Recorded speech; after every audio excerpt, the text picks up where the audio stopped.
So I just want to welcome you all to, again, this Gender-Based Violence Consortium's event, Visualizing Change, Resisting Violence.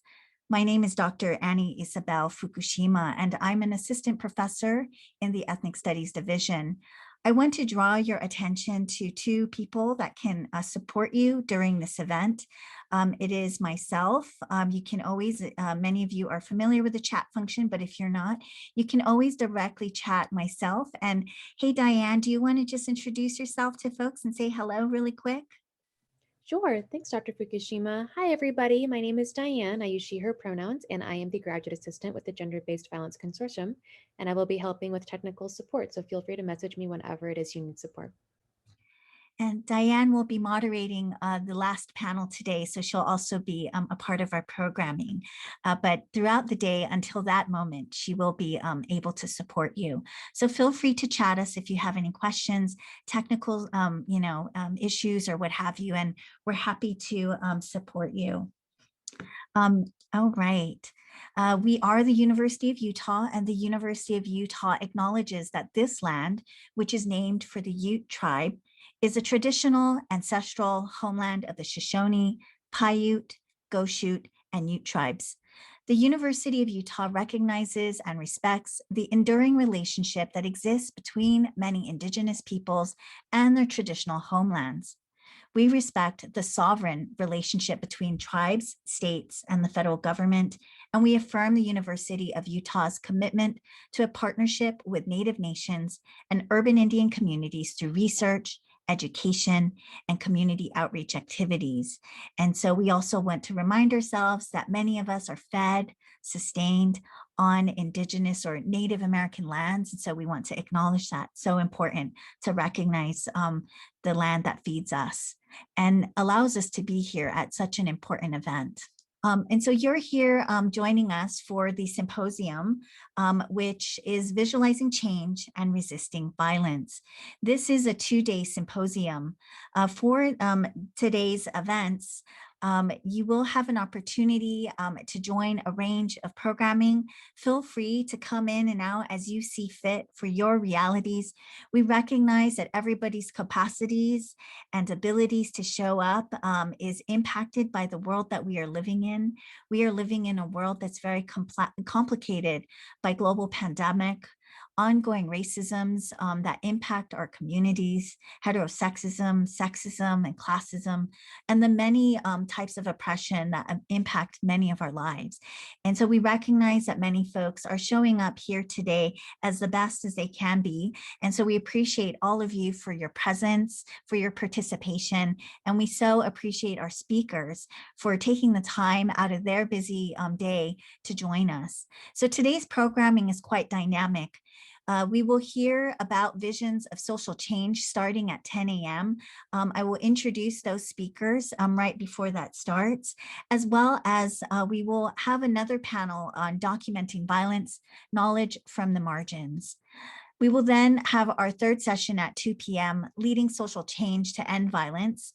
And then the final panel will commence at 3:35 p.m., which will focus on healing communities. We want to acknowledge our sponsors. This event has been made possible by a range of folks. In particular, we are so appreciative of the Women of Color Academics Collective, and especially so appreciative of the Women's Resource Center at the University of Utah, who has been providing us support for our many events leading up to this that could make our events possible.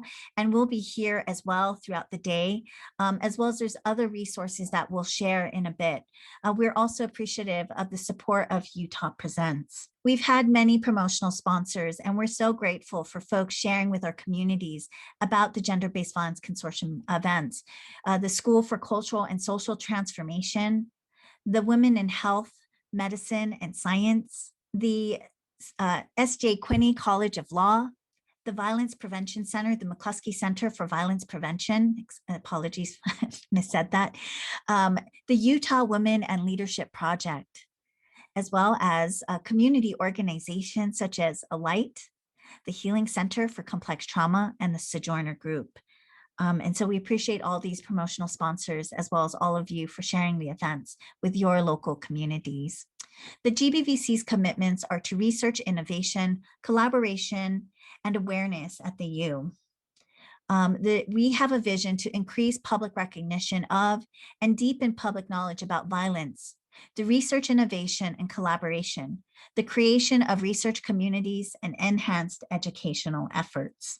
The Gender-Based Violence Consortium comprises of multiple individuals who are part of our founding, as well as our leadership. And so these folks listed here are our folks who are comprised of our executive board. They include myself, as well as doctors Sonia Solari from CSBS Family and Consumer Studies, Dr. Yoshimi Anzai from the School of Medicine, Dr. Leslie Halpern from School of Dentistry, Dr. Antoinette Lasky from the School of Medicine, Dr. Kathleen Franchek-Roa from the School of Medicine, Dr. Richard Medina from CSBS Geography, Dr. Heather Melton, also from CSBS, but in sociology, Dr. Karen Frost from the College of Social Work, and Dr. Jesse Richards from the School of Business. We also have students who have been a part of our leadership as well as our efforts. So our student leaderships who are also on the executive board include PhD student Yafat Levenstein and master's student Diane Lestrain. And we've been supported by undergraduate researchers who have been participating in our research efforts, including Michaela Barker, Veronica Lukasinski, So-Hyun Park, and Taylor Aiko-Smith. Today, I'd like to announce our faculty affiliates. We are so honored to have colleagues joining in our leadership. And so here we're going to show you when the screen populates our colleagues who have joined our faculty affiliates. We had interest from colleagues outside of the University of Utah, and in our initial first year, we will start with the University of Utah faculty, and eventually our goal is to expand to allow other faculty to affiliate from other institutions. But for now, it is University of Utah faculty. We had a wonderful community members who expressed interest as well. And so we so appreciate those folks. But I do want to introduce our faculty affiliates, which include Dr. Yoshimi Anzai from medicine and radiology. You can check out their bios here. And so we will plop into the chat here, I'm going to plop in two things into the chat. The first one is going to be the Prezi link. For this, I will share in just a second. You will be able to follow along at your own leisure, and you can even see what's ahead. So this is the Prezi that I'm using for today. And then the link to our faculty affiliate, so you can peruse their different bios and learn more about the researchers that we have here at the University of Utah. And so we have Dr. Shima Baradaran Bauman, who is Associate Dean of Research and Faculty Development in the College of Law. We also have Professor Paul Castle, who is the Ronald Boyce Presidential Professor of Criminal Law and University Distinguished Professor of Law in the College of Law. Also in our faculty affiliates is Dr. Lisa Diamond, who is a professor of gender studies and a professor of psychology. Also, Dr. Leslie P. Francis, who is a distinguished professor of philosophy and the Alfred C. Emery Endowed Professor of the College of Law. Dr. Kathleen Franchek-Roa, who is with the School of Medicine Pediatrics. Karen Frost, Dr. Karen Frost, who is the Interim Associate Director of the MSW Program and College of Social Work faculty. We also have Johanna Greenberg, who is an assistant professor in the family and preventative medicine. Professor Amos Giotta, who is a professor of law at the University of Utah. Dr. Leslie Halpern, who is a professor of dentistry and an adjunct assistant professor in surgery. Dr. Antoinette Lasky, who is a professor in the School of Medicine Pediatrics. Dr. Chris Linder, who's an associate professor of educational leadership and policy, and also runs the McCluskey Center for Violence Prevention. Dr. Richard Medina, associate professor of geography. Dr. Heather Melton, associate professor of sociology. Dr. Jessie Lynn Richards, who is with the management department. We also have included Dr. Sonia Solari with Family and Consumer Studies, a professor, and Dr. Lian Fen Chen, who is with Film and Media Arts as an associate professor. So those are our first introduced faculty affiliates. We are super excited to introduce our colleagues into our community of the Gender-Based Violence Consortium faculty affiliates. And we hope to, in the near future, welcome a wider network of scholars who are doing such important work on gender-based violence in Utah, as well as work that impacts communities across the United States and globally. The philosophy of the Gender-Based Violence Consortium is understood where we understand gender-based violence as a violence that results in physical, sexual, or psychological harm or suffering based on a person's gender, where coercion or arbitrary deprivations of freedom occurs in public or private life. Gender is complex and a multi-level cultural construct structured by intersecting identities. Gender-based violence occurs in Utah from the campus to the broader community, taking the form of incidents and patterns of violence that include intimate or ex-partner violence, sexual assault, dating violence, hate crimes, stalking, abuse, and human trafficking. The Gender-Based Violence Consortium engages communities to improve health and quality of life through research, knowledge creation, and information sharing. Our commitments are also to recognize GBV or gender-based violence as racialized, classed, and impacted by national origins.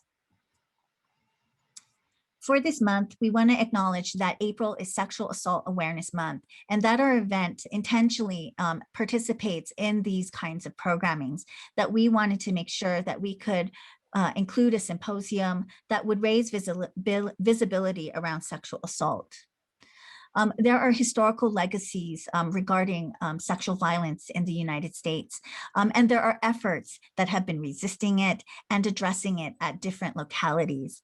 What we know when we visit the SVRC website is that we learn that the first Rape Crisis Center was founded in San Francisco in 1971, and the first Take Back the Night, which is a march addressing sexual violence in our communities, was held in the same city in 1978.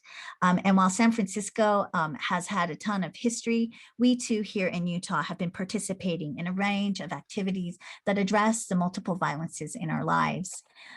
The issues and work to address gender-based violence has also been transnational. And folks that you will hear from today include folks who have been doing that transnational work, whether the transnational work is Indigenous communities working with organizations and people that are from the US, as well as those who are crossing international boundaries from other countries. And so we hope that you'll participate in our range of programming that includes those range of perspectives.